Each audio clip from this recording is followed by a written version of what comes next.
আল্লাহ তাআলা বলে গোলাম তোরে আমি আল্লাহ কত বেশি মায়া করি, গোলাম রে তুই তো আমি রবকে ভুলা যাব। আল্লাহ তাআলা বলে গোলাম তোরে আমি আল্লাহ তাআলা ফজরে ডাকলাম, আয় বান্দা আয় আয় বান্দা রে, আমি রবের কুদরতি কদমে একটা সিজদা লাগা। বান্দা তোরে ফজরে ডাকলাম, হাইয়া আলাস সালাহ হাইয়া আলাল ফালাহ, বান্দা রে নামাজের দিকে আয়, কল্যাণের দিকে আয়। বান্দা প্রতিদিন মুয়াজ্জিন সকালবেলা ডাকে আসসালাতু খায়রুম মিনান নাওম, ঘুম থেকে নামাজ ভালো আর তুমি ঘুমাইও না, ঠিক মতো পড়িলে নামাজ জান্নাত তোমার ঠিকানা। ঠিক কিনা বলে? ঘুমের চেয়ে নামাজ ভালো আর তুমি ঘুমাইও না, ঠিক মতো পড়িলে নামাজ জান্নাত তোমার ঠিকানা।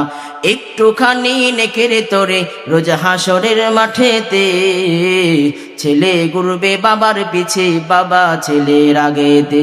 আহা তেমন কঠিন মুসিবতে নামাজ তোমায় ভুলবে না, ঠিক মতো পড়িলে নামাজ জান্নাত তোমার ঠিকানা। আহা বয়াক নবী বেনামাজির সুপারিশ করবে না, ঠিক মতো পড়িলে নামাজ জান্নাত তোমার ঠিকানা। ঠিক কিনা বলে? এজন্য আল্লাহ তাআলা ফজর রাখলো আর বলল গোলাম আমি রবের কুদরতি কদমে একটা সিজদা লাগাম। বান্দারে তোরে ফজরে ডাকলো আর তুই রবের ডাকে সাড়া না দিয়া ঘুমের ঘরে ঘুমায় রইলা। বান্দারে আল্লাহ তাআলা বলি আমার গোলাম ফজরে আসে না, তো আমি আমার বান্দারে জোহরে ডাকি, আয় বান্দা আয় আয়। বান্দা তোরে আল্লাহ তাআলা জোহরে ডাকলো আর বলল আসসালাতু খায়রুম মিনান নাওম, হাইয়া আলাস সালাহ হাইয়া আলাল ফালাহ, আয় বান্দা আয় আয়, কল্যাণের দিকে আয়, নামাজের দিকে আয়, নামাজের দিকে আয় বান্দা, নামাজের দিকে আয়। বান্দা রে তোরে জোহরে ডাইকো আল্লাহ তাআলা পাইল। আল্লাহ তাআলা বলে আমি আমার বান্দারে জোহরে পাইলাম না, আমি আমার বান্দার উপর নৈরাশ হই না। আল্লাহ তাআলা বলে গোলাম রে তোরে আমি আল্লাহ তাআলা আসরে ডাকলাম, আয় বান্দা আয় আয় আয়। বান্দারে আসরে আমি রবের দরবারে একটা সিজদা লাগা। বান্দা সারাদিন তুই আল্লাহর নিয়ামত খাইলি, আল্লাহর দেয়া নিয়ামত ভোগ করার পর সারাদিন আল্লাহর নাফরমানি করলাম। আল্লাহ তাআলা বলেন আমার গোলাম রে আসর ডাকলাম পাইলাম না। আল্লাহ বলে এরপর আমি আল্লাহ আশা হারাই না, আমি আল্লাহ আমার গোলামের জন্য বসে থাকি। আল্লাহ বলে গোলাম রে তোরে আমি আল্লাহ তাআলা মাগরিবে ডাকলাম, আয় বান্দা আয়।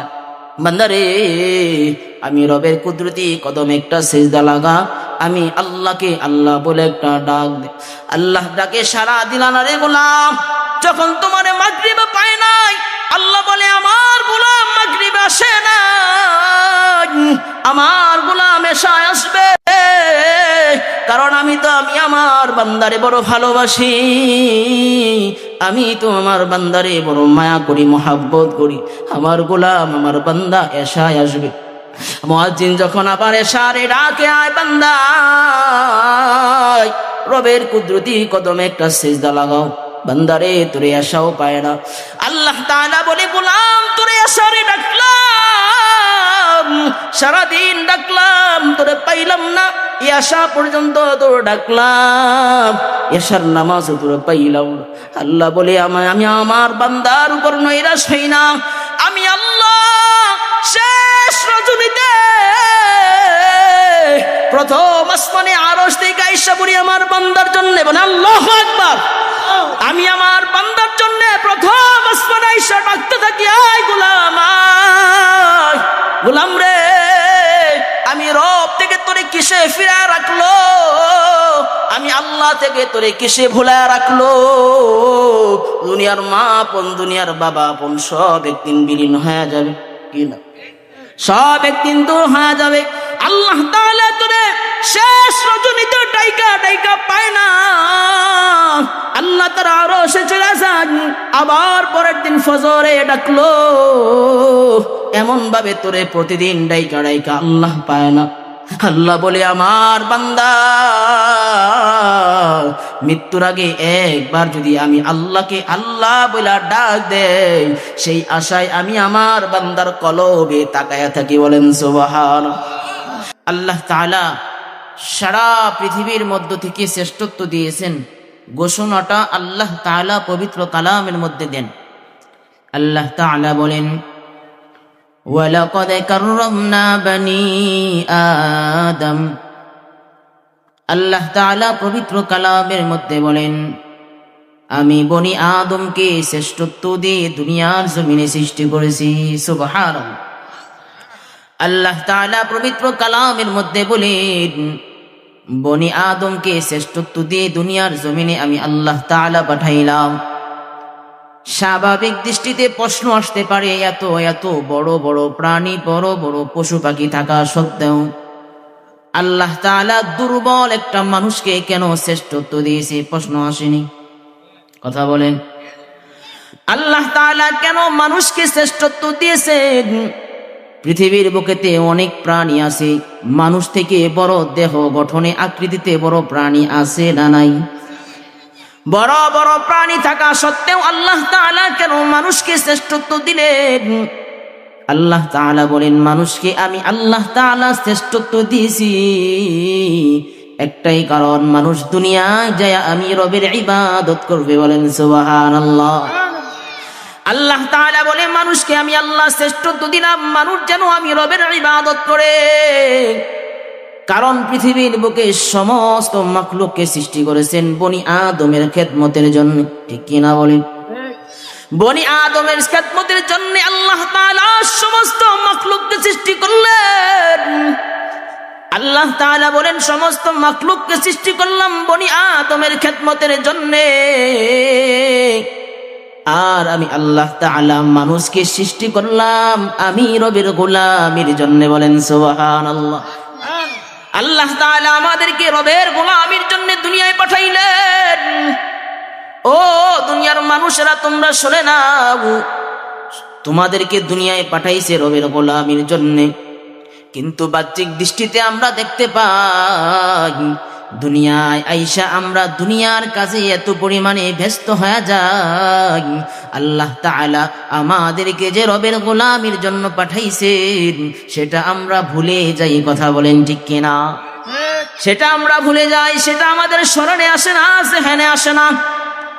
আল্লাহ তাআলা বলে গোলাম তোরে আমি আল্লাহ এমন একটা অবয়ব দিয়া সুরত দিয়া সৃষ্টি করলাম, পৃথিবীর বুকে কোনো মাখলুকের সাথে তোর চেহারা মিলাইলাম না, সুরত মিলাইলাম।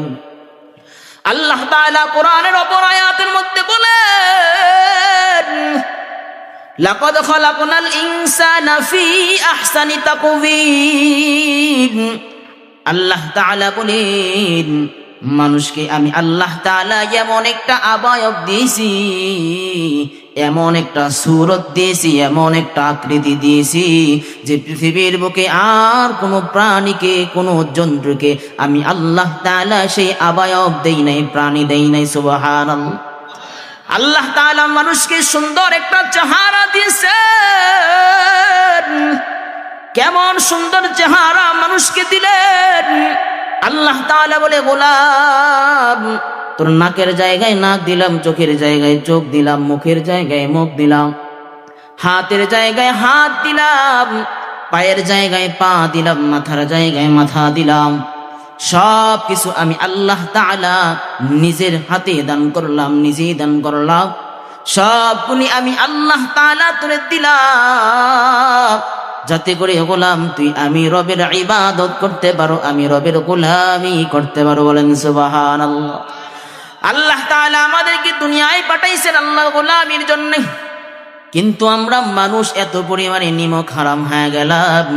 আল্লাহ তাআলা আমাদেরকে যে দুনিয়ায় পাঠাইছেন আল্লাহর গোলামির জন্য, সেটা আমরা আমাদের জেহেন থেকে দুনিয়ায় আসার পর ফালাই দিছি। কথা বলেন ঠিক কিনা? দুনিয়ায় আইসা আমরা আল্লাহর গোলামি বাদ দিয়া কি করি? বলে আমাদের দুনিয়ার কাজের মধ্যে এত পরিমাণে আমরা নিমজ্জিত হয়ে যাই, আল্লাহ যে কাজের জন্য পাঠাইছেন সেটাই আমরা ভুলে গেছি। কথা বলেন ঠিক?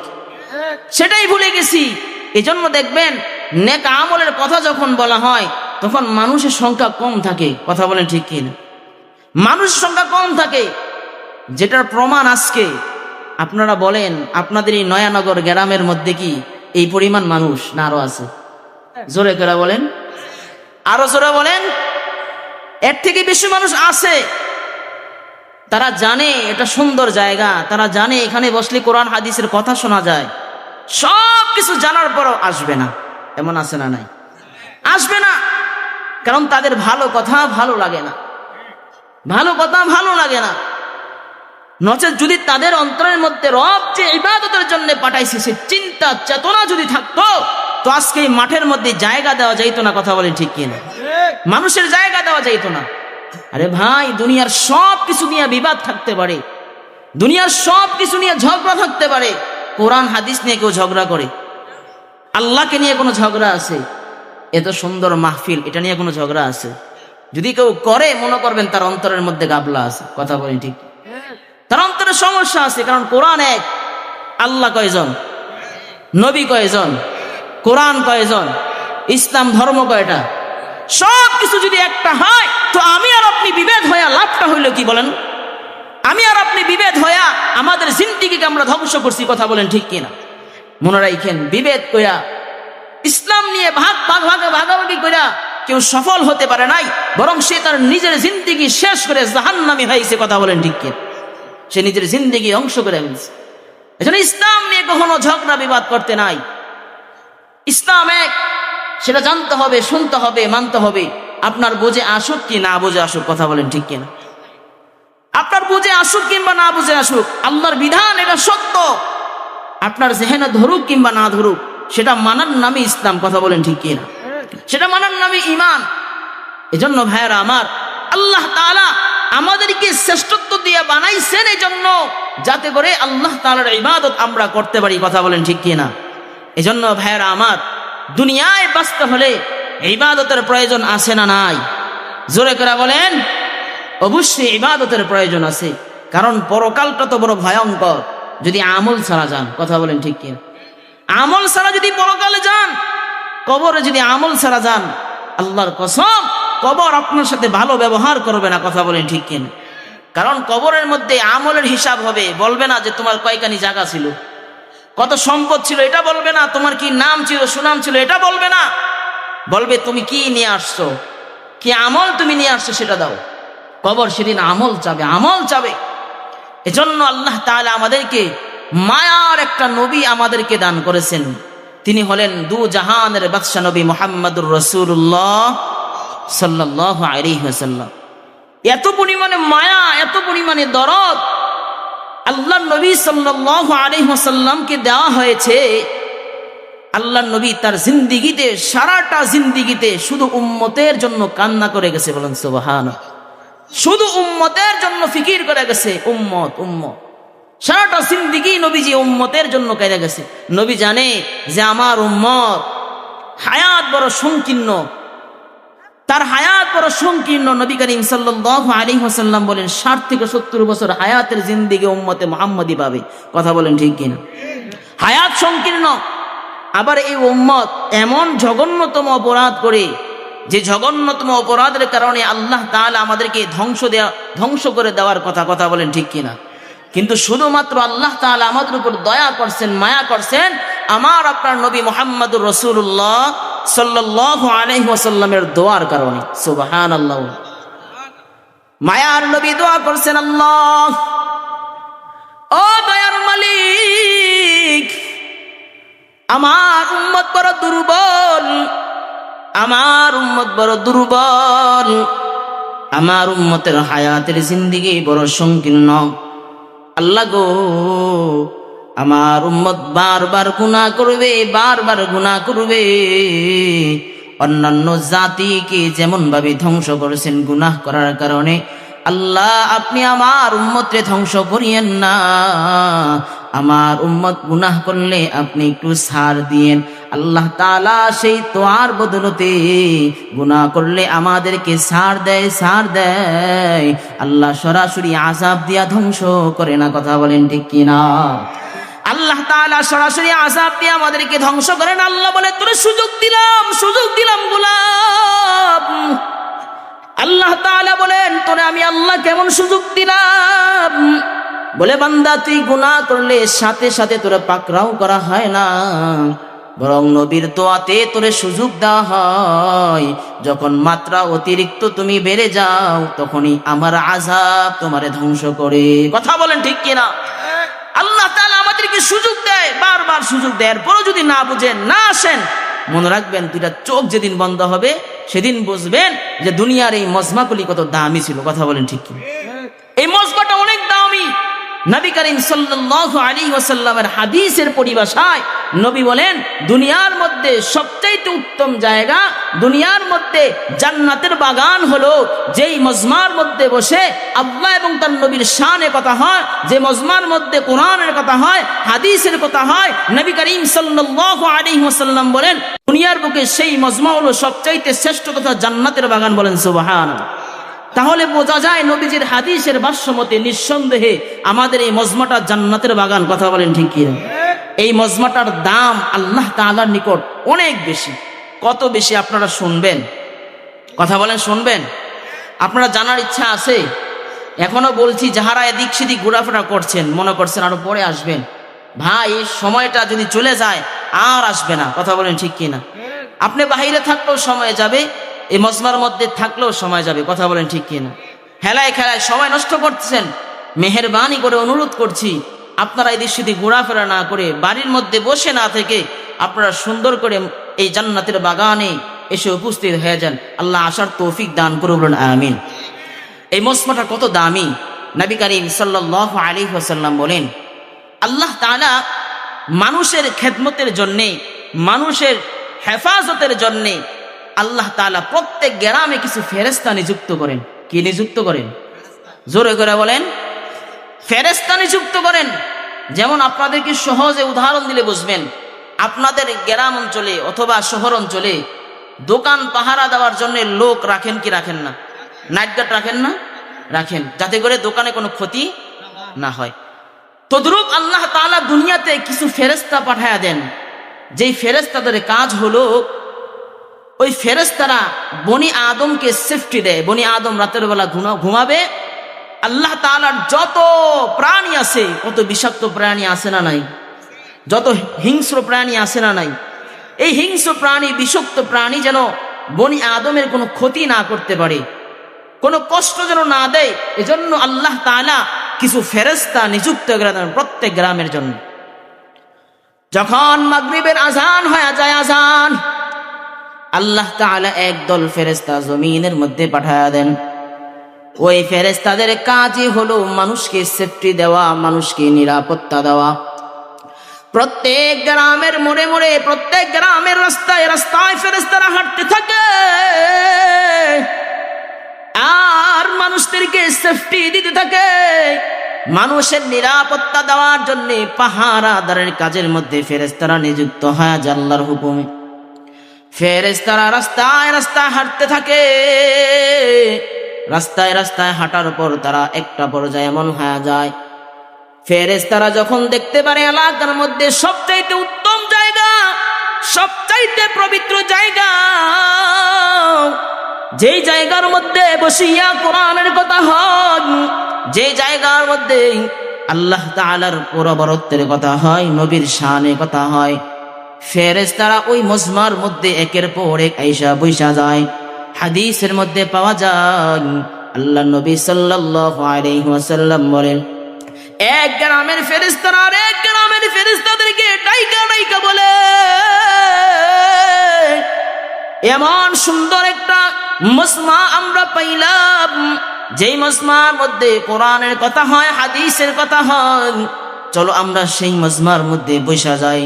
এই যে ফাঁকা জায়গাগুলো আছে, এগুলোর মধ্যে ফাঁকা নয়, এগুলোর মধ্যে আল্লাহর প্রদত্ত ফেরেশতারা বসে আছে, বলেন সুবহানাল্লাহ। ফেরেশতারা একের পর এক বসতে থাকে, আর জায়গা সংকুলন হয় না। ফেরেশতারা একের পর এক বসতে বসতে একটা পর্যায়ে আল্লাহর আরশ পর্যন্ত পৌঁছায় যায়। সুবহানাল্লাহ। আল্লাহর আরশ পর্যন্ত পৌঁছানোর পর আল্লাহ তাআলা বলেন, ও ফেরেশতারা তোমরা কোথা থেকে আসলা? ফেরেশতারা তখন ডাইকা ডাইকা বলে, আল্লাহ আমরা নয়ানগর পূর্বপাড়া। এই যে যুবকদের উদ্যোগে একটা সুন্দর একটা আয়োজন করা হয়েছে মাহফিলের, যেখানে বসে বসে আপনার বরের কথা হয়, যেখানে বসে বসে দ্বীনের কথা হয়, হাদিসের কথা হয়, কোরআনের কথা হয়। আল্লাহ গো, আপনার কিছু গোলাম রাতের ঘুমকে হারাম করিয়া দুনিয়ার কাজ থেকে ফারেক হইয়া তারা এই সুন্দর মজমার মধ্যে আসিয়া বসে গেল। আল্লাহ তাআলা ডাক দেয়, ও ফেরেশতারা তোমরা শুনে না, আমার যে সমস্ত গোলামেরা এই মজমার মধ্যে আসছে তারা কেন আসছে? আল্লাহ তাআলার নিকট সেদিন বলে ফেরেশতারা বলে, আল্লাহ গো, আপনার গোলামেরা আসছে, এরা জাহান্নাম থেকে মুক্তি চায়। আল্লাহ তাআলা ডাইকা ডাইকা ফেরেশতাদেরকে বলে, ও ফেরেশতারা তোমরা শুনে নাও, এরা কি আমার জাহান্নাম দেখছে? ফেরেশতারা বলে, না আল্লাহ, এরা তো জাহান্নাম দেখে নাই। আল্লাহ তাআলা বলে, আর কি চায়, আর কে চায়? ফেরেশতারা ডাইকা ডাইকা বলে, আল্লাহ আপনার গোলামের আপনার জান্নাত চায়। আল্লাহ তাআলা বলেন, এরা কি আমার জান্নাত দেখছে? বলে, না গো আল্লাহ, এরা জান্নাত দেখে নাই।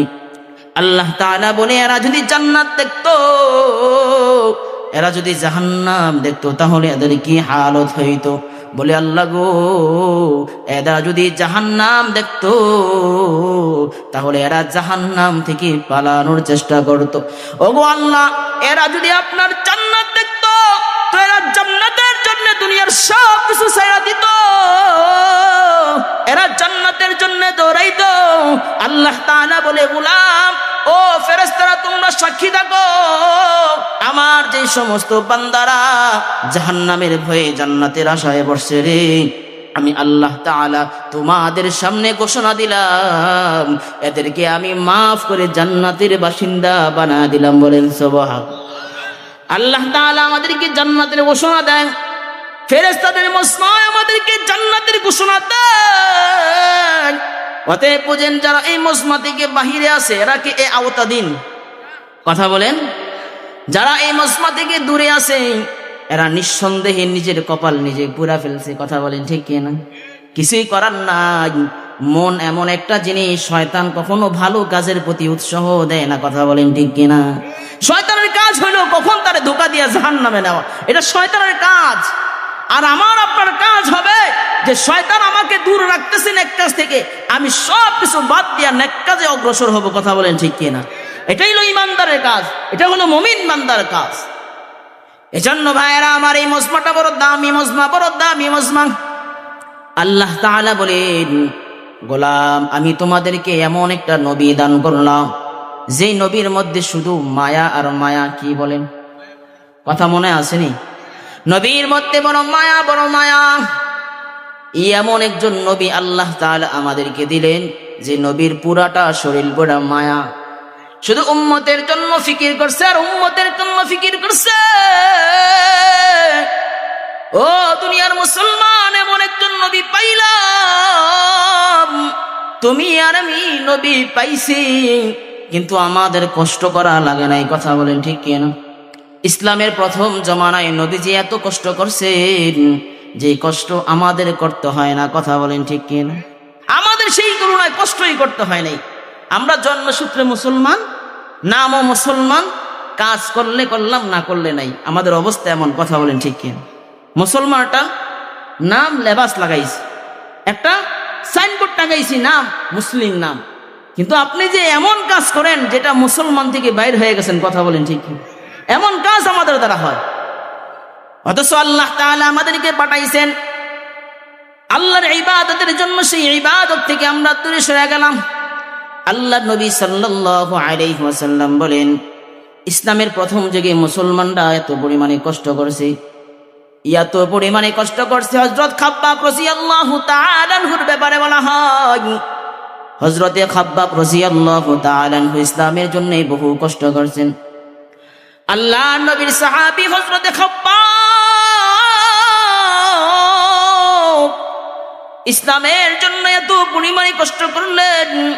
হযরতে ওমর রাদিয়াল্লাহু তাআলা আনহু বলেন, ও খাব্বাব, তুমি তো ইসলামের জন্য কি কষ্ট করছো একটু বলো। হযরতে খাব্বাব রাদিয়াল্লাহু তাআলা আনহু বললেন, ওমর, কি বলবো তোমারে, কি বলবো। হযরতে খাব্বাব নিজের শরীরের জামাটা উঠায়া ওমরকে দেখা দেয়। ওমর বলে, খাব্বাব রে, তোমার কি কখনো সেদ রোগ হয়েছে কিনা? হযরতে খাব্বাব বলে, আমার জীবনে কখনো সেদ রোগ হয় না, আমার বংশের কারো সেদ রোগ হয় না।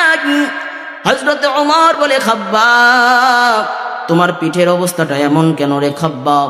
খাব্বাব বলে, আমি যখন ইসলামের মালা গলায় দিলাম, মায়ার নবীর হাতে যখন কালিমা পড়লাম, মায়ার নবীর হাতে কালিমা পড়ার অপরাধে আমার বংশের লোকেরা আমার এত পরিমাণে নির্যাতন করছে, আমার বংশের লোকেরা আমার এত পরিমাণে আঘাত করছে, আমার বংশের লোকেরা আমার এত পরিমাণে নির্যাতন করছে, এত পরিমাণে আঘাত করছে। আমার এই প্রতিদিন তারা চাবুক দিয়ে আমার পিঠের মধ্যে আঘাত করত, ধারালো ছুরি দ্বারা আমার পিঠের মধ্যে আঘাত করত, এমন আঘাত আমার পিঠের মধ্যে করত, আমার চামড়াগুলি খসে খসে পড়ত, এত পরিমাণে আঘাত আমারে করছে, এত পরিমাণে আঘাত আমারে দিছে। হযরতে খাব্বাব চোখের পানি ফেলা ফেলা কান্দে আর বলে, ওমর রে, ইসলামের জন্য তুমি যতটুকু কষ্ট করছো এর থেকে দ্বিগুণ কষ্ট আমি খাব্বাব করছি। ওই আঘাতে আঘাতে শরীরের একটা পর্যায়ে এমন হয়ে গেল, আমার শরীরের চামড়াগুলি পচন লেগে গেছে। ওই শরীরটা আঘাত করার কারণে আমার শরীরের মধ্যে সাদা সাদা দাগ পড়ে গেছে, এত পরিমাণে কষ্ট আমি করছি। হযরত ওমর ডাকতে বলে, খাব্বাব, তুমি ইসলামের জন্য এত পরিমাণে কষ্ট করলা? হযরতে খাব্বাব বলে, হ্যাঁ, আমি ইসলামের জন্য এত পরিমাণে কষ্ট করছি। হযরতে খাব্বাব বলেন, আমারে বারবার আঘাত করা হয়, বারবার আঘাত করা হয়। আমি যখন সবগুলি আঘাত নিয়া মায়ার নবীর সামনে যাই, মায়ার নবীর চেহারা দেখার সাথে সাথে আমি খাব্বাব সব আঘাত ভুলা যাই। বলেন সুবহানাল্লাহ। মায়ার নবীর চেহারা দেখলে সাহাবারা নিজের কষ্ট ভুলা যায়। মায়ার নবীর চেহারার মধ্যে এত নূর, মায়ার নবীর চেহারা এত সুন্দর, মায়ার নবীকে দেখলে সাহাবারা বড় পাগল হয়ে যায়। আল্লাহর নবীর সাহাবারা নবীর জন্য এত পরিমাণে পাগল ছিল। ও যুবক, তোমাদেরকে বলতেছি, তোমরা তো নবী পাও নাই, নবী পাও নাই, এরপরও নবীর ইবাদত করো না, নবীর অনুসরণ তোমরা করো না। ও যুবক, তোমাদের সিলেবাসের মধ্যে, গায়ের মধ্যে নবীর সুন্নত নাই।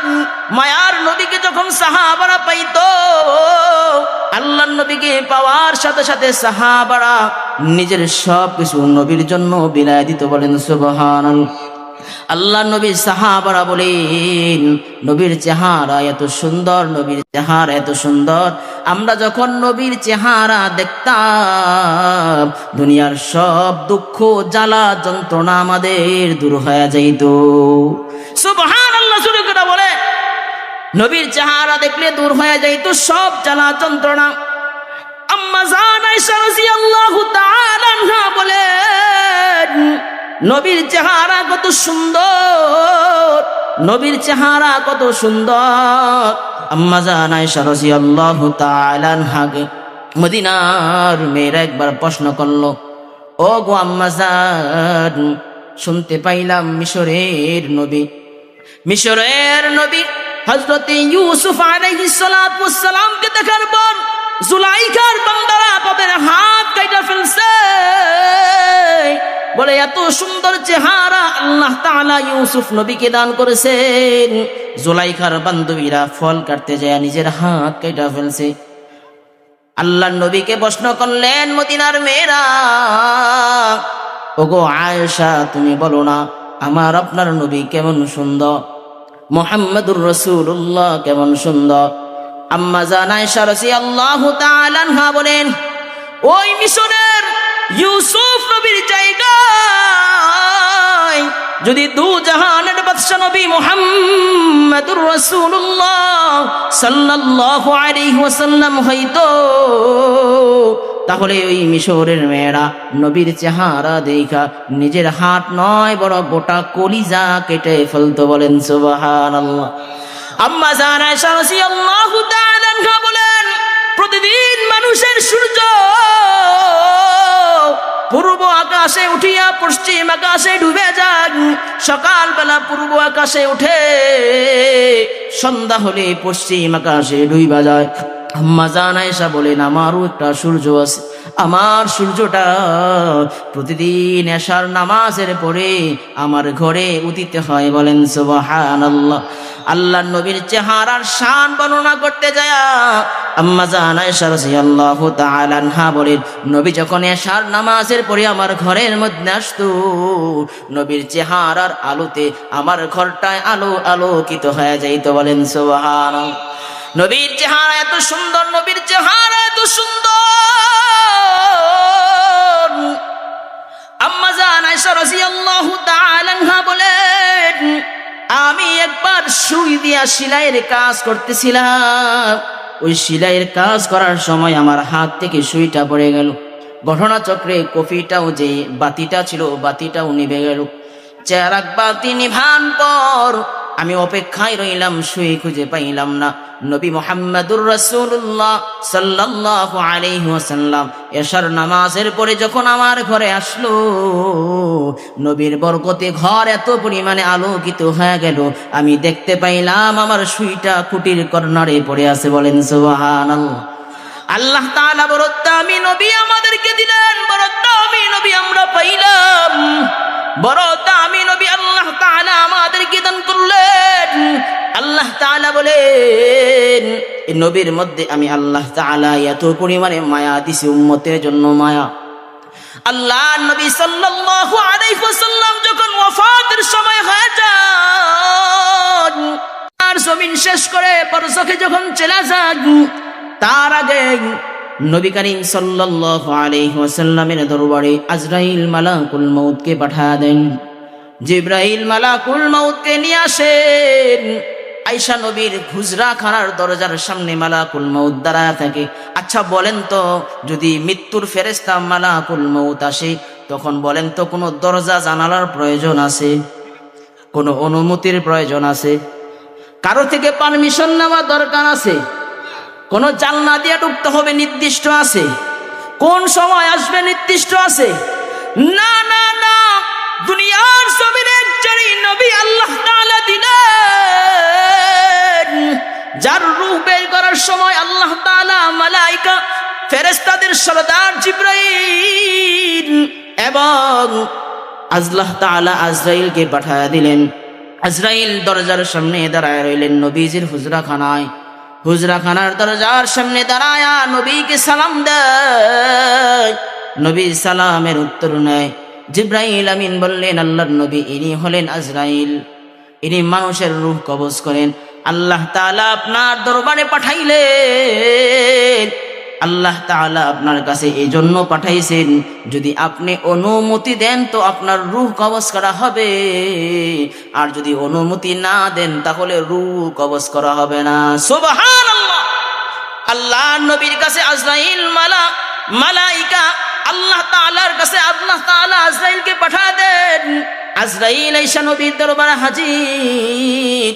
জিবরাইলকে নবীজি ডাক দেয়া বলে, জিবরাইল যাও আল্লাহর আদালতে যাও, আল্লাহর দরবারে যাও, যাও আল্লাহর দরবারে যা জিজ্ঞেস করো, আমি নবীজি দুনিয়ার জমিনে প্রেরিত হয়েছি,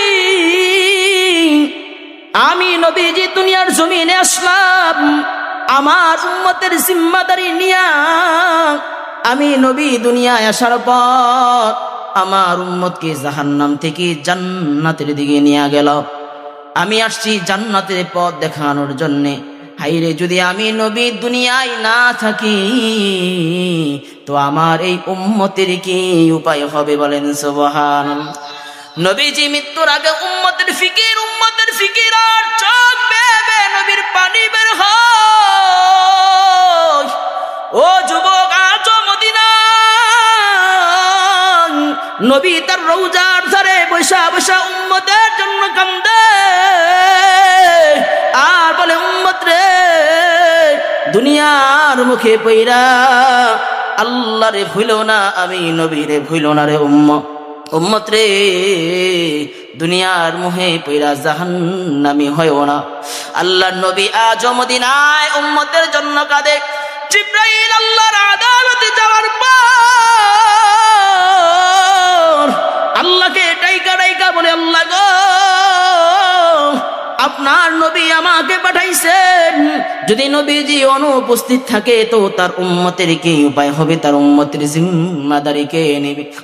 আল্লাহ তাআলা জিবরাইলের মাধ্যমে সংবাদ পাঠা দেয়, যে বলে যাও জিবরাইল যাও আমার হাবিবের দরবারে যাও, আমার হাবিবকে বলবা, আমার হাবিবকে সুসংবাদ শোনা দিবা, আমার হাবিবকে বলবা কোনো টেনশনের কারণ নাই, কোনো পেরেশানির দরকার নাই। নবীজি যদি দুনিয়ায় না থাকে তাহলে নবী উম্মতের জিম্মাদারি আল্লাহ তাআলা স্বয়ং নিজেই নিবে বলেন সুবহান। এজন্য আল্লাহ তাআলা ঘোষণা দেয় বান্দা তোর জিন্দেগি বার যদি গুনাহ করতে করতে তুই যদি জীবনের শেষ প্রান্তেও পৌঁছে যাও, সারা জিন্দেগি যদি গুনাহ করার কারণে তোমার জিন্দেগি যদি অন্ধকারও বানায় ফেলো গোলাম রে, মৃত্যুর আগে একবার যদি আল্লাহকে আল্লাহ বলে ডাক দিয়া নিজের গুনাহের জন্য ক্ষমা চাও তো আল্লাহ তাআলা বলে তোর 60-70 বছরের গুনাহ আমি আল্লাহ মাফ করে দিব বলেন সুবহানাল্লাহ। আল্লাহ তাআলা বলে আমার নিকট কত দয়া কত মায়া, দুনিয়ার জমিনে যত মাখলুক আছে রে সমস্ত মাখলুককে তো সামান্য মায়া দেওয়া হয়েছে। আল্লাহ তাআলা বলেন 100 ভাগ মায়া আমি রবের নিকট জমা আছে। কয় ভাগ মায়া? জোরে করে বলেন, আরো আওয়াজ দিয়া বলেন। 100 ভাগ মায়া আমি রবের দরবারে জমা। ওই 100 ভাগ মায়াকে আমি আল্লাহ তাআলা 100 ভাগে কনভার্ট করিয়া 1 ভাগ মায়া রাখলাম, আর 99 ভাগ মায়া আমি আল্লাহ জমা রাখলাম। ওই যে 1 ভাগ মায়া রাখলাম, ওই 1 ভাগ মায়াকে আমি আল্লাহ আবার 100 ভাগে কনভার্ট করলাম। ওখান থেকে আরো 99 ভাগ মায়া আমি আল্লাহ নিজের কাছে রাখার পর সামান্য একটু মায়া আমি আল্লাহ তাআলা মানুষ সহ যত মাখলুক আছে সবার মাঝে বিলায় দিছে বলেন সুবহানাল্লাহ। ওই সামান্য মায়ার কি পাওয়ার, কি পাওয়ার, ওই সামান্য মায়ার এত পরিমাণে পাওয়ার। সন্তান যখন অসুস্থ হয়ে যায় তোমার সন্তানের জন্য পাগল পাড়া হয়ে যায়, কথা বলেন ঠিক কিনা? বাবা যখন সন্তান যখন অসুস্থ হয়ে যায় তো বাবা পাগলের মতো ছুটাছুটি করে কখন সন্তানের সুস্থ হবে। হাইরে সামান্য মায়ার কি পাওয়ার, কি পাওয়ার, সামান্য মায়ার কি পাওয়ার। একটা মৃত মানুষের ব্যাপারও মানুষ এত পরিমাণে মায়া দেখায়, একটা মৃত মানুষের ব্যাপারেও মানুষ কত পরিমাণে মায়া দেখায়। মৃত ব্যক্তি যখন মৃত্যুবরণ করে তখন তারে সুন্দর করে দাফন কাফন দেয়, সুন্দর করে তারে গোসলের ব্যবস্থা করে, সুন্দর করে গোসলের ব্যবস্থা করে। কত সুন্দর গোসলের ব্যবস্থা করে বলে মৃত মানুষ যখন মৃত্যুবরণ করে, মৃত মানুষটা মৃত্যুবরণ করার পর তার কানের মধ্যে নাকের মধ্যে তুলা ঢুকায় যাতে করে তার নাকে কানের মধ্যে পানি না ঢোকে, কথা বলেন ঠিক কি? এত পরিমাণে মায়া। ঠান্ডা পানি দিয়া গোসল করায় না, কুসুম গরম পানি করায় গোসল করায়, ঠিক কি না বলে? কি পরিমাণে মায়া, কি পরিমাণে মায়া। হাইরে সুন্দর নতুন সাবান দিয়া গোসল করায়, সুন্দরভাবে আলতো হাতে গোসল করায় যাতে করে ব্যথা না পায়, ঠিক কিনা বলে? সুন্দর কি মায়া, একটা মৃত মানুষের ব্যাপারও কত মায়া। হাইরে, নতুন কাপড় পরায়া তার শেষ বিদায়টা দিয়া দেয়, সুন্দর করে জানাজার ব্যবস্থা করে সুন্দর করে দাফন দেয়। যখন মৃত মানুষটি কবরের মধ্যে নামায়, তো কবরের মধ্যে নামানোর সময় 2-4 জন ধরা ধরা নামায় যাতে করে ব্যথা না লাগে। এত পরিমাণে একটা মৃত মানুষকেও মানুষ মায়া করে। মৃত মানুষকে যখন কবরের মধ্যে রাখা দেয়, তার সবগুলি বান খুলে দেয় যাতে করে কষ্ট না হয়। কি মায়া, এত পরিমাণে মায়া, এত পরিমাণে মায়া। হাইরে, তারে সরাসরি মাটি চাপা দেয় না, কি সুন্দর বাঁশ দিয়া তারে ছাউনি দেয় যাতে করে সরাসরি মাটিটা তার শরীরে না লাগে। কথা বলেন ঠিক কি? সুন্দর করে তারে সুন্দর করে দাফন কাফনের ব্যবস্থা করে। হাইরে, একটা মৃত্যু মানুষের ব্যাপার যদি এত মায়া মানুষকে করতে পারে, সামান্য মায়ার পাওয়া। আল্লাহ তাআলা বলে, গোলাম রে, আমি আল্লাহ এত পরিমাণে তোরে মায়া করি, এত পরিমাণে তোরে আদর করি রে গোলাম। তুই যখন তোর জিন্দেগি গুনাহ করতে করতে আমি রবকে ভুলা যাও, তো আমি রব তোরে তখনও আযাব দেই নাই। বলেন সুবহানাল্লাহ। আল্লাহ তাআলা বলে, গোলাম তোরে আমি আল্লাহ কত বেশি মায়া করি। গোলাম রে, তুই তো আমি রবকে ভুলা যাব।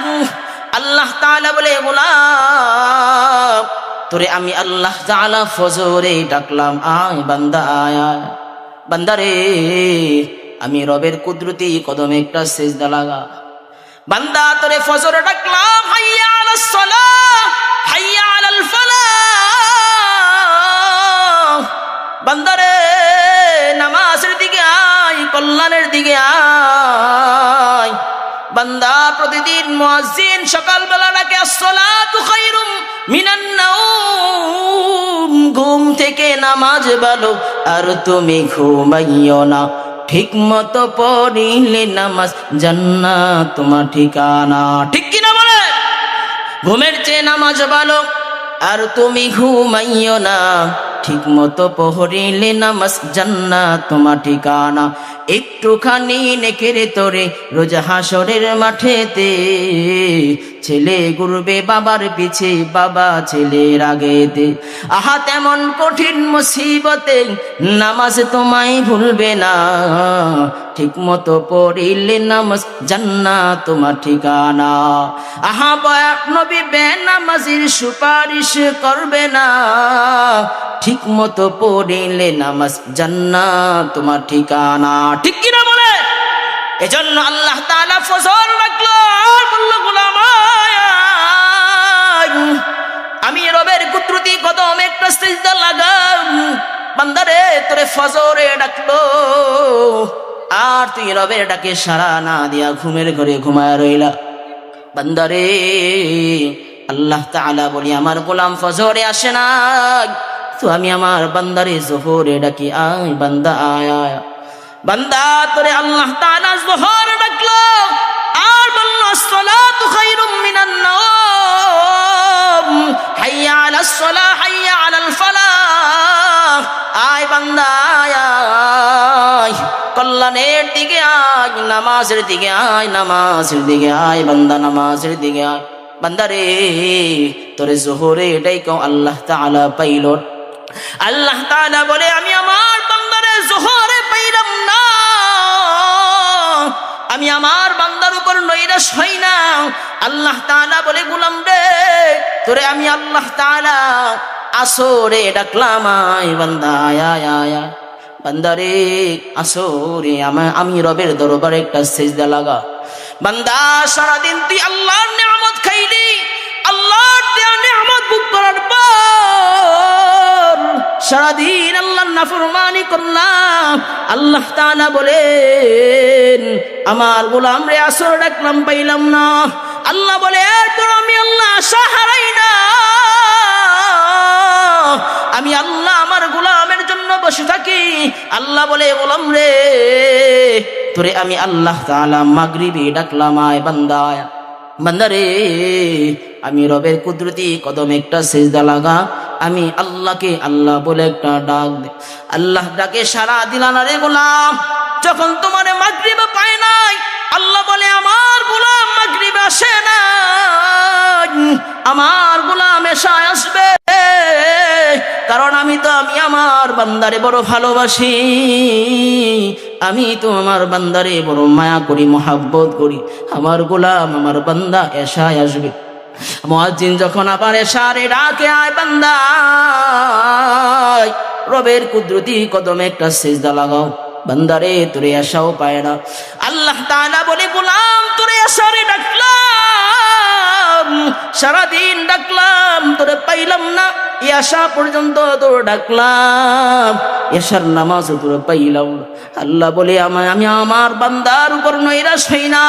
আমি আল্লাহ শেষ রজনীতে প্রথম আসমানে আরশ থেকে আয়েশা করি আমার বান্দার জন্য, বলে আল্লাহু আকবার।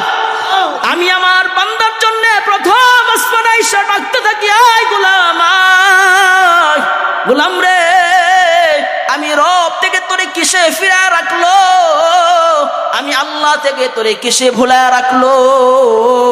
দুনিয়ার মা আপন, দুনিয়ার বাবা আপন, সব একদিন বিলীন হয়ে যাবে, কি না সব একদিন দূর হয়ে যাবে। আল্লাহ তাআলা তোরে শেষ রজনীতে ডাইকা ডাইকা পায় না, আল্লাহ তার আরশে চলে যান, আবার পরের দিন ফজরে ডাকলো, এমন ভাবে তোরে প্রতিদিন ডাইকা ডাইকা আল্লাহ পায় না। আল্লাহ বলে আমার বান্দা মৃত্যুর আগে একবার যদি আমি আল্লাহকে আল্লাহ বলে ডাক দেই, সেই আশায় আমি আমার বান্দার কলবে তাকায়া থাকি। বলেন সুবহানাল্লাহ। আমি আমার বান্দার কলবের দিকে তাকায়া থাকি আর বলি আমার বান্দা আমারে ডাকবে। হায়রে, আল্লাহকে ডাক দিলে আল্লাহ কত খুশি হন। দুনিয়ার জমিনে সন্তান যখন মাকে মা বলে ডাক দেয়, নতুন মা যখন সন্তানের জবান থেকে মা ডাকটা শুনে কি মজা অনুভব হয়, ভালো লাগেনি? বাবাকে যখন সন্তান বাবা বলে ডাক দেয়, বাবার সব দুঃখ দূর হয়ে যায়, বাবার কলিজা ঠান্ডা হয়ে যায়। বাবা সব সময় সন্তানের জবান দিয়ে বাবা ডাক শুনতে চায়, কথা বলেন ঠিক কিনা? মা বারবার তার সন্তানের জবান দিয়ে মা ডাক শুনতে চায়। নানা নানি সব সময় জবান দিয়ে নানা নানি শুনতে চায়। দাদা দাদি সব সময় তার নাতি থেকে দাদা দাদি শুনতে চায়, কথা বলেন ঠিক কিনা? কি একটা খুশি লাগে, কি একটা খুশি লাগে। আল্লাহ তাআলা বলেন গোলাম রে, তুই যখন দুনিয়ায় থাইকা আমি রবকে একবার আল্লাহ বলে ডাক দাও, তো আমি আল্লাহ তাআলা এত পরিমাণে খুশি হই, দুনিয়ার সব থেকে বেশি আমি আল্লাহ তাআলা তখন খুশি হয়ে যাই। বলেন সুবহানাল্লাহ।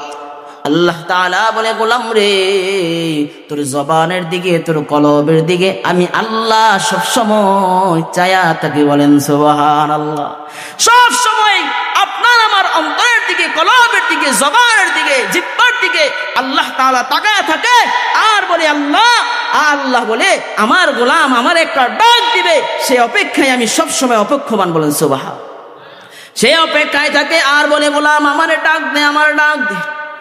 তুমি তো মনে করতেছ তোমার মা বোন, তোমার বাবা বোন, এমন একটা সময় আসবে, এমন একটা সময় আসবে তোমার মাও সেদিন তোমার আপন হবে না, তোমার বাবাও তোমার আপন হবে না। আল্লাহ তাআলা পবিত্র কালামের মধ্যে বলে ইয়াউমা ইয়াফিরুল মারউ মিন আখিহি ওয়া উম্মিহি ওয়া আবিহি ওয়া সাহিবাতিহি ওয়া বানি। আল্লাহ তাআলা পবিত্র কালামের মধ্যে বলেন এমন একটা ময়দান আল্লাহ তাআলা কায়েম করবেন, যেই ময়দানে মা তার সন্তানকে পরিচয় দিবে না, ভাই তার ভাইকে দেখলে পলায়ন করবে, বাবা তার সন্তানকে দেখলে পলায়ন করবে। এমন একটা ময়দান আল্লাহ তাআলা কায়েম করবে, যেই ময়দানে কেউ কারো আপন হবে না। এমন এক কঠিন মুসিবতের দিন আমার আপনার মায়ের নবী জনাবে মুহাম্মদ মুহাম্মাদুর রাসূলুল্লাহ সাল্লাল্লাহু আলাইহি ওয়াসাল্লাম শুধু উম্মতের জন্য কাঁদবে। সুবহানাল্লাহ। নবীর মধ্যে কত মায়া বলছিলাম, মনে আছে? উম্মতের জন্য নবীর মধ্যে কত মায়া। দুনিয়ায় শুধু মায়া না, আল্লাহর নবী পরকাল জগতের মধ্যে উম্মতের ফিকির করবে। সুবহানাল্লাহ। আল্লাহর নবী সাল্লাল্লাহু আলাইহি ওয়াসাল্লাম বলেন, কিয়ামতের ময়দান যখন আল্লাহ কায়েম করবেন, মানুষগুলি ইয়া নাফসি ইয়া নাফসি বলবে রে। মানুষগুলি ইয়া নাফসি ইয়া নাফসি বলে বলে চিৎকার করবে আর বলবে, কি উপায় হবে আমার, কি উপায়। হায় রে, এমন একটা ভয়ঙ্কর জমানা, এমন একটা ভয়ঙ্কর দিন হয়ে যাবে। মাটিগুলি তামায় পরিণত হয়ে যাবে, অর্ধ হাত উপরে সূর্য চলে আসবে, মানুষগুলি দৌড়াদৌড়ি করবে আর বলবে, কি উপায় হবে রে, কি উপায় হবে আজ। রে, এত ভয়ঙ্কর ময়দান, কি উপায় হবে, কি উপায় হবে। মানুষগুলি দৌড়াইয়া বাবা আদম আলাইহিস সালাতু ওয়াস সালামের দরবারে যাবে। বাবা আদম আলাইহিস সালাতু ওয়াস সালামের দরবারে যাওয়ার পর বলবে, ও গো আদম নবী, একটু আল্লাহর দরবারে আমাদের জন্য দোয়া করেন, যাতে করে আল্লাহ তাআলা আমাদের বিচারের কাজটা শুরু করে দেয়। সাইয়েদেনা বাবা আদম সেদিন বলবেন, আমার কি উপায় হবে সেই চিন্তাই তো আমি বাঁচি না, তোমাদের ফিকির আমি কি করব, তোমরা চলে যাও। সবাই দৌড়ায় হযরতে নূহ নবীর দরবারে যাবেন। নূহ নবীর কাছে যাওয়ার পর বলবে, একটু আল্লাহর আদালতে আমাদের জন্য সুপারিশ করেন, যাতে করে বিচারের কাজটা আল্লাহ শুরু করে দেয়। সাইয়েদেনা নূহ আলাইহিস সালাতু ওয়াস সালাম বলবেন, আমার কি উপায় হবে সে চিন্তায় তো আমি বাঁচি না, তোমার ব্যাপারে কি সুপারিশ করব। মানুষগুলি পেরেশান হয়ে এক এক নবীর কাছে যাবে, সমস্ত নবীরা ফিরে দিবে। হযরতে বাবা জাতির পিতা ইব্রাহিম আলাইহিস সালাতু ওয়াস সালামের দরবারে যাবেন। ইব্রাহিম আলাইহিস সালাতু ওয়াস সালাম বলবেন, আমার কি উপায় হবে সেই চিন্তায় তো আমি বাঁচি না। মানুষগুলি পেরেশানির ময়দানে এক এক নবীর থেকে যাওয়ার পর পর সর্বশেষ ঈসা আলাইহিস সালাতু ওয়াস সালামের দরবারে যাবে। সাইয়েদনা ঈসা আলাইহিস সালাতু ওয়াস সালামের দরবারে যাওয়ার পর মানুষগুলি বলবেন, আপনি তো রূহুল্লাহ, আপনি তো আল্লাহ তাআলার প্রিয় নবী, একটু আল্লাহর আদালতে আমাদের জন্য একটু সুপারিশ করেন, যাতে করে আল্লাহ বিচারের কাজ শুরু করে দেয়। সাইয়েদেনা হযরত ঈসা আলাইহিস সালাতু ওয়াস সালাম বলবেন, আমরা কি বলবো, আমার তো কোনো উপায় নাই, তবে আমি তোমাদেরকে একটা সহজ রাস্তা দেখা দেব, যেই নবীর কাছে গেলে পরে আজকে তোমরা আল্লাহর আদালতে সুপারিশ গ্রহণ করতে পারবা। বলেন সুবহানাল্লাহ। সাইয়েদেনা নবী আলাইহিস সালাতু ওয়াস সালামকে দেখা দিবে। মানুষগুলি দৌড়ায়া আমার আপনার নবী দু জাহানের বাদশা নবী মুহাম্মাদুর রাসূলুল্লাহ সাল্লাল্লাহু আলাইহি ওয়াসাল্লামের দরবারে যা হাজির হবেন। মানুষগুলি নবীর দরবারে যায় হাজির হয়ে দেখবেন মায়ার নবী আল্লাহর কুদরতি কদমে সিজদায় পড়ে কাঁদতেছে আর বলতেছে, ইয়া উম্মতি ইয়া উম্মতি ইয়া উম্মতি। আল্লাহু আকবার। মায়ার নবী সিজদায় পড়ে উম্মতের জন্য কাঁদে আর আল্লাহ তাআলার হামদ এবং সানা পড়ে মায়ার নবী রাহমাতাল লিল আলামিন বলেন, আমি আল্লাহর আদালতে সেদিন সিজদার মধ্যে পড়িয়া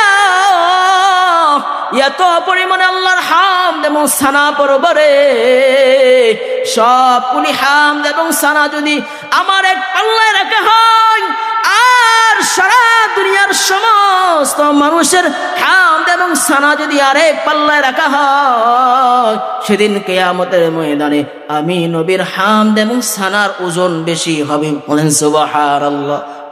এত পরিমাণে হামদ এবং সানা পড়বেন, আল্লাহর কুদরতি কদমে সিজদা লাগায় কাঁদবেন। মানুষগুলি বলবেন, ওগো আল্লাহর নবী, আমাদের জন্য আল্লাহর আদালতে একটু সুপারিশ করেন। আল্লাহর নবী সিজদায় পড়ে অঝরে কান্না করবেন। আল্লাহ তাআলা আরশ থেকে ডাইকা বলবেন, হাবিব সারাটা জিন্দেগি আপনি কান্না করছেন উম্মতের জন্য, আজকে হাসরের ময়দানও কি উম্মতের জন্য কাঁদতে হবে গো নবী? সারা দুনিয়ার সমস্ত মানুষের চোখের পানি সহ্য করা যায়, মায়ার নবী গো আপনার চোখের পানি সহ্য করা যায় না গো নবী। নবী গো আপনি আর কান্না করিয়েন। আল্লাহ তাআলা ডাইকা বলবেন, হাবিব কি চান বলেন না। আল্লাহ নবী সাল্লাল্লাহু আলাইহি ওয়াসাল্লাম বলবেন, আল্লাহ আমার উম্মতের বিচারের কাজটা শুরু করে দেন। আল্লাহ তাআলা বিচারের ময়দান কায়েম করে দেবেন। আল্লাহ তাআলা একটা ঘোষণা দিবেন, লিমানিল মুলকুল ইয়াউম, লিমানিল মুলকুল ইয়াউম লিল্লাহিল ওয়াহিদিল কাহ্হার। আল্লাহ তাআলা তার সিংহাসনে বসে একটা ঘোষণা দিবেন, একটা হুঙ্কার দিয়া বলবেন, কই দুনিয়ার রাজা বাদশারা যারা দুনিয়ায় বৈশা বড় বাহাদুরি করেছো, তোমাদের ক্ষমতার দাপট দেখাইছ, তোমাদের অর্থের দাপট দেখাইছ, আজকে কই দুনিয়ার রাজা বাদশারা তোমাদের ক্ষমতা তোমাদেরকে আমার আযাব থেকে বাঁচাইতে পারবে না, তোমাদের ক্ষমতা আমার পাকড়াও থেকে বাঁচাইতে পারবে না। আল্লাহর নবীর সুপারিশে বিচারের কাজ শুরু করে দিবেন। নবীজি আবার সিজদায় পড়ে যাবেন, আবার চোখের পানি ফলাবেন, চোখের পানি ফলা কাঁদবেন। আল্লাহ তাআলা বলবেন, হাবিব কেন চোখের পানি ফলা কাঁদতেছেন গো নবী? নবী গো আপনি একটু মাথাটা উঠান। আল্লাহর নবী বলবেন, না আমি মাথা উঠাবো না। আল্লাহ তাআলা বলবেন, হাবিব কি চান জান, আপনি যা চাবেন তাই আপনাকে দেওয়া হবে। সুবহানাল্লাহ। আল্লাহর নবী সাল্লাল্লাহু আলাইহি ওয়াসাল্লাম বলবেন, আল্লাহ গো আমার কিছু গোলাম, আমার কিছু উম্মত জাহান্নামে হয়ে গেছে, তাদেরকে সুপারিশ করে জান্নাতে নিতে যাই। আল্লাহ তাআলা বলবেন, হাবিব জান যাকে ইচ্ছা যাকে সুপারিশ করার মনে চায় আপনি তাকে সুপারিশ করে জান্নাতে নিয়ে যান। বলেন সুবহানাল্লাহ। আল্লাহর নবী আবার সিজদায় পড়ে উম্মতের জন্য কাঁদবে আর বলবে, উম্মতি উম্মতি। আল্লাহ তাআলা বলবেন, আল্লাহর নবী গো আবার কেন সিজদা লাগাইলেন? আল্লাহ তাআলা বুঝে দিন। আল্লাহর নবী বলবেন, আল্লাহ গো আমার কিছু উম্মত জাহান্নামের মধ্যে পড়ে আছে, যাদের অন্তরে যাররা পরিমাণ ঈমান আছে, যাদের অন্তরে যাররা পরিমাণ ঈমান আছে এরা জাহান্নামে পড়ে আছে। আল্লাহ গো ওই সমস্ত উম্মতদেরকে আমি জান্নাতে নিতে চাই। আল্লাহ তাআলা বলবেন, হাবিব জান সুপারিশের পারমিশন দিয়া দিলাম। আল্লাহর নবী বলেন, মুসিবতের দিন আমি আমার উম্মত থেকে জাহান্নাম থেকে বাছাই করে আমি মালিকের জান্নাতে ঢুকাইয়া দিব। বলেন সুবহানাল্লাহ। আল্লাহ তাআলা সেদিন উম্মতের জন্য কত পরিমাণে চোখের পানি ফেলাবেন। এমন উম্মত পাইলাম, এমন নবী পাইলাম। ও দুনিয়ার মুসলমান, নবীজি দুনিয়ায় থাকতে উম্মতের জন্য কান্না করছেন। বরজখে পরকালেও হাসরের ময়দানে উম্মতের জন্য কাঁদবেন। নবী বলেন, আমি আমার উম্মতকে ছাড়া জান্নাতে যাব না। সুবহানাল্লাহ। আমি আমার উম্মতকে ছাড়া জান্নাতে যাব না। মালিকের সব জান্নাতের দরজা দিয়ে নবীরে ডাকবেন। আল্লাহর নবী বলেন, আমার উম্মতকে ছাড়া আমি জান্নাতে যাব না।